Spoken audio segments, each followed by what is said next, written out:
Hey everyone, I'm going to try this one more time. I'm just using an iPhone this time. Our DJI Osmo was not cooperating. I don't know if there's a problem with the mic or if there's something else going on.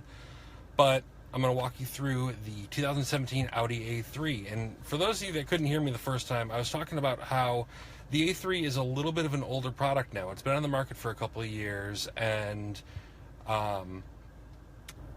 in a bid to keep it fresh, Audi has added a really cool piece of technology. It's called Virtual Cockpit. And we've seen this so far on the TT. It's also on the A4 and the Q7 now. And it's one of my favorite pieces of technology on the market. So I'm going to flip the camera around so you can see the dashboard and see just why I think this is such a worthwhile item to add to a vehicle. So here we go.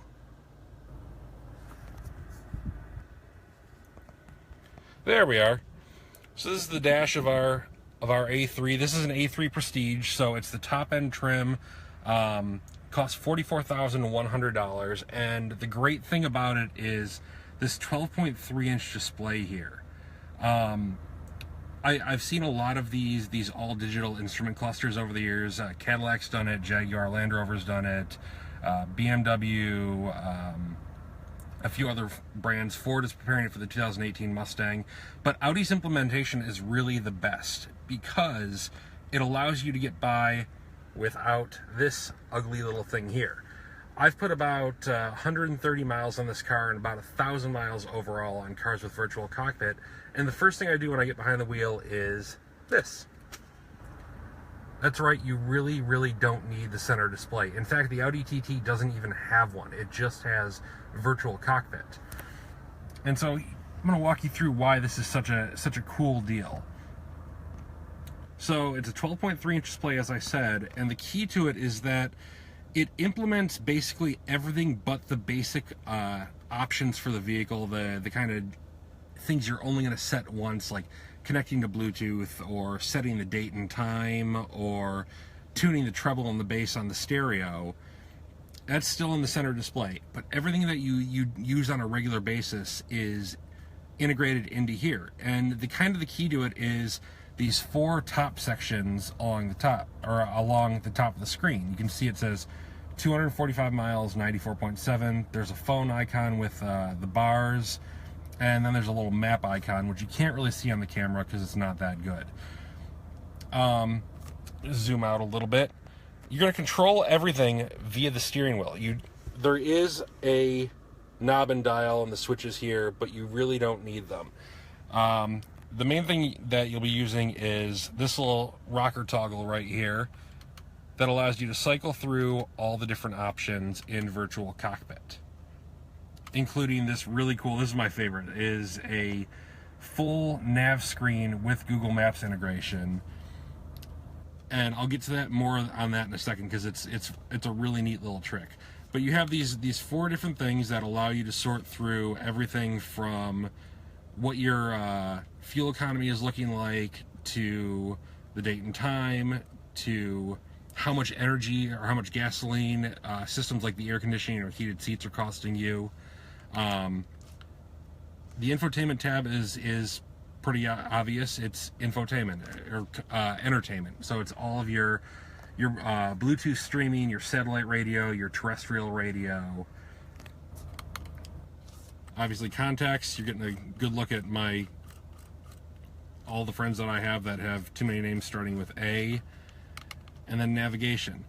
And within these different screens, you can use this rocker right here to sift through different options. So on the navigation screen, if we press the left tab, we can look at previous destinations or our favorite destinations and plug it right in there without actually having to use the knob and dial. If we go back the other way and hit the right toggle, it gives us a few options on the different colors and how the map displays. If you don't like the Google Earth, which I can't fathom why you wouldn't, you can just go with a standard view, which you can see will just replace it with a normal graphical map. Map orientation, you can basically anything that you can adjust on a normal infotainment system with the knob and dial you can do in Virtual Cockpit. And each of these has its own these little option tabs that are on the corners here, are on the sides of each of the screen. So if we press the left toggle, presets, Sirius XM, AM radio, and we can switch to media, so you can see all my little nerdy music that's on there.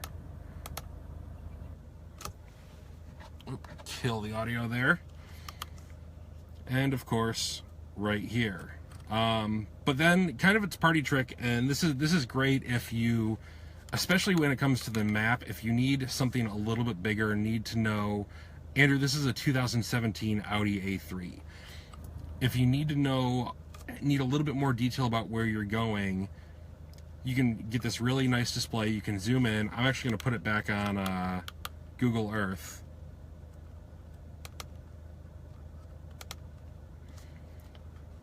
So everything you do on here, you can control with this little scroller dial here. And with Google Earth, that means you can zoom all the way out. And when I mean all the way out, I mean all the way out. I can't possibly imagine why you would need this, but it's a pretty cool little trick. There's no real reason for it. It's just kind of there.